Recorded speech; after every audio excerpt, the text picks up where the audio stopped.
தவறு செய்பவர்களை சுட்டுக் கொல்ல வேண்டும். திருவாரூரில் தனியார் அறக்கட்டளை சார்பாக கல்வி உதவித்தொகை வழங்கும் நிகழ்வில் கலந்து கொண்ட தமிழ் மாநில காங்கிரஸ் கட்சியின் தலைவர் ஜி.கே. வாசன் தெரிவித்துள்ளார். திருவாரூர் பகுதியில் தொடர்ந்து ஆன்மீக பணி, சமூக பணி, கல்வி பணியாற்றுபவர்கள் மற்றும் மாவட்ட அளவில் 12 மற்றும் 10ஆம் வகுப்புகளில் முதல், 2 மற்றும் 3ஆம் இடங்களை பெறும் அரசு பள்ளி, தனியார் பள்ளி மாணவ மாணவியர்களை ஊக்குவிக்கும் விதமாக எஸ்விடி குழுமத்தின் டிஜேஎன் அறக்கட்டளை உதவித்தொகை வழங்கி ஊக்குவித்து வருகிறது. அதன்படி இன்று திருவாரூரில் நடைபெற்ற நிகழ்ச்சியில் தமிழ் மாநில காங்கிரஸ் தலைவர் ஜி.கே. வாசன் கலந்து கொண்டு மாணவ மாணவியர்களுக்கு உதவித்தொகை வழங்கி கௌரவித்தார். இதனைத் தொடர்ந்து செய்தியாளர்களை சந்தித்த ஜி.கே. வாசன், தவறு செய்பவர்களை நேரடியாக பார்த்தால் சுட்டுக் கொள்ள வேண்டும், அவர்கள் உயிரோடு இருக்கக்கூடாது, தனிமனித ஒழுக்கம் கெடுவதற்கு காரணம் போதைப் பொருள் மற்றும் குடி, இதற்கு முற்றுப்புள்ளி வைக்க வேண்டியது அரசின் கடமை, தயவு செய்து இரு கரம் கூப்பி கேட்டுக்கொள்கிறேன், இதனை முதல் பணியாக எடுத்துக்கொண்டு இதற்கு முற்றுப்புள்ளி வைக்க வேண்டும். கொலை, கொள்ளை, திருட்டு, பாலியல், கற்பழிப்புகளுக்கு நேரம் காலம் கிடையாது, உடனடியாக இரும்பு கரம் கொண்டு அடக்க வேண்டும், அதுதான் இன்று அரசாங்கத்தின் முதல் உரிமையாக இருக்க வேண்டும் என பேட்டியளித்தார்.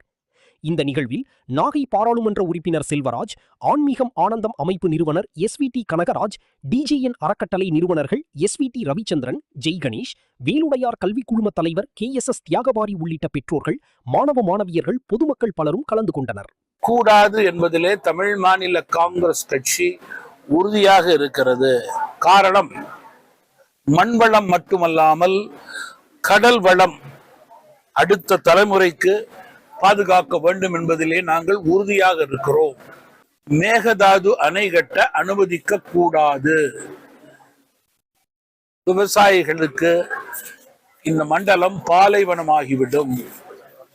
எனவே இரு மாநிலங்களுடைய உறவு பிரச்சனை மட்டுமல்ல, உயிர் பிரச்சனையும் கூட என்று தமிழ் மாநில காங்கிரஸ் கட்சி குறிப்பிட விரும்புகிறது. விவசாய கடன் முற்றிலும் தள்ளுபடி செய்ய வேண்டும் என்பது விவசாயிகளுடைய எண்ணம் மட்டுமல்ல, தமிழ் மாநில காங்கிரஸ் கட்சி தொடர்ந்து இதன் சார்பிலே பத்திரிகை வாயிலாக, தொலைக்காட்சி வாயிலாக தெரிவித்துக் கொண்டிருக்கிறோம். குழந்தைகள், பெண்கள் தொடர்பான பாலியல் தொல்லை தொடர்ந்து கொண்டே இருக்கிறது. அதை முடிவுக்கு கொண்டு வர வேண்டியது ஆட்சி பீடத்தில் இருக்கின்ற அரசாங்கத்தினுடைய கடமை. சமீப நாட்களாக குழந்தைகளை வெளியிலே விடுவதற்கு கூட பெற்றோர்கள் அச்சப்படக்கூடிய சூழல் ஏற்பட்டிருக்கிறது. 24 மணி நேரத்தில் 12 குற்றங்கள் நடைபெற்றதாக எதிர்கட்சி என்ற முறையிலே அரசை குறை கூற விரும்பவில்லை. தப்புக்கள் நடந்து கொண்டிருக்கிறது என்று தொலைக்காட்சியும் பத்திரிகையும் கூறுகின்றதே நான் கூற விரும்புகிறேன். மக்களுக்கு பாதுகாப்பு கொடுக்க வேண்டியது அரசாங்கத்தினுடைய கடமை. இது போன்ற தவறான செயல்களுக்கு இரும்பு கரம் கொண்டு அடக்கக்கூடிய நிலையை ஏற்படுத்த வேண்டும். தவறு செய்பவர்களை நேரடியாக பார்த்தால் ஷூட்டட் ஆர்டர், அவர்கள் உயிரோடு இருக்கக்கூடாது, அதுல மாற்று கருத்தே இருக்கக்கூடாது, அவர்களுக்கு யாரும் வாதாடக்கூடாது. மிருகத்தனமான செயல்களில் ஈடுபடும் போது வேறு வழி இல்லை. 3 வயது பச்சிளம் குழந்தை நினைத்து பார்க்க கூட முடியவில்லை. இரவிலே தூக்கம் வருவது கிடையாது. இது போன்ற நிலை இருக்கவே கூடாது. இந்த நிலைக்கு காரணம் தனி மனித ஒழுக்கம் தான். தனி மனித ஒழுக்கம் கெடுவதற்கு காரணம் போதை பொருள், குடி. இதற்கு முற்றுப்புள்ளி வைக்க வேண்டிய அரசாங்கத்தினுடைய கடமை. ஆட்சி மாறணும், ஆட்சி மாறினாங்க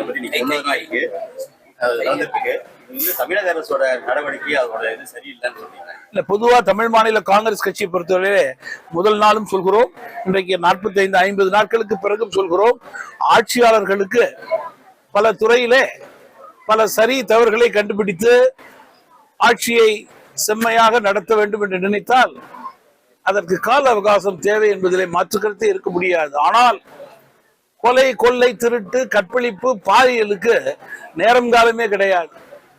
உடனடியாக ராணுவ ரீதியாக இரும்பு கரம் கொண்டு அடக்கக்கூடிய விஷயங்கள், அதில் மாற்றுக்கருத்தே இருக்கக்கூடாது. அதுதான் அரசாங்கத்தினுடைய இன்றைக்கு முதல் உரிமையாக இருக்க வேண்டும்.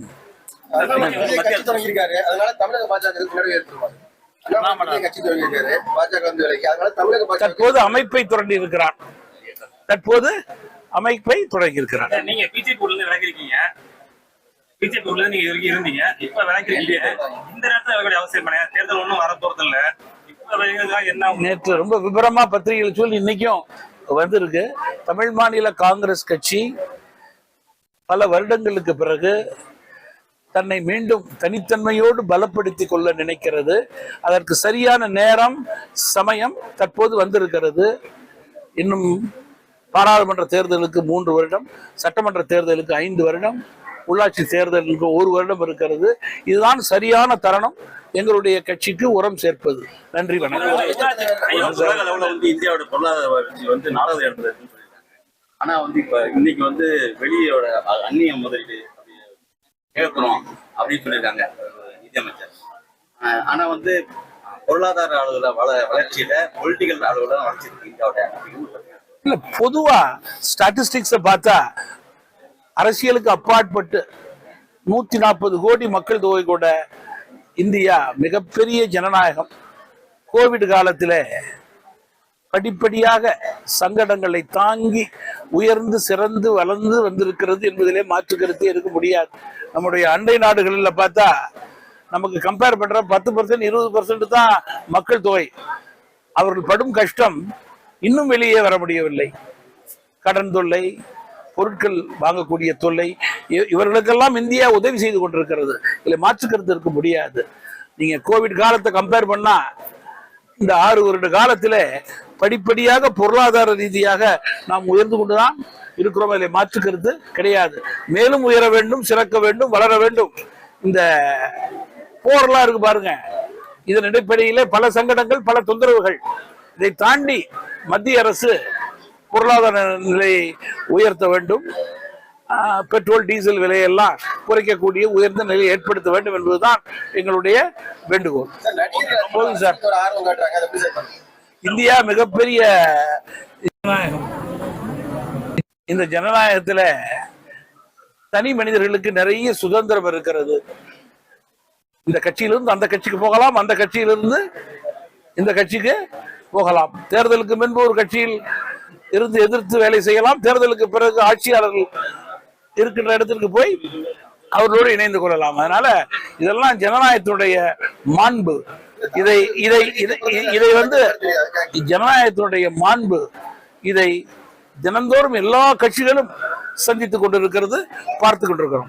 விலைவாசி மாநில அரசு கட்டுப்படுத்த மத்திய அரசு கட்டுப்படுத்த விலைவாசி இல்ல, பொதுவா மத்திய மாநில அரசுகள் என்று தனிப்பட்ட முறையிலே குறையெல்லாம் சொல்ல நான் விரும்பல. போர் சூழல், பல பிரச்சனைகள், இதெல்லாம் இப்ப முடிவுக்கு வரக்கூடிய நல்ல நிலை ஏற்படும் என்று நம்புகிறேன். உலக அளவிலே இது எல்லோருக்கும் தேவை, எல்லா நாடுகளுக்கும் தேவை. இந்தியாவும் அந்த வகையிலே பொருளாதார ரீதியாக உயர வேண்டும், பொருட்களுடைய விலை குறைய வேண்டும், மக்கள் சந்தோஷமாக இருக்க வேண்டும் என்று நாம் வேண்டிக் கொள்ள வேண்டும்.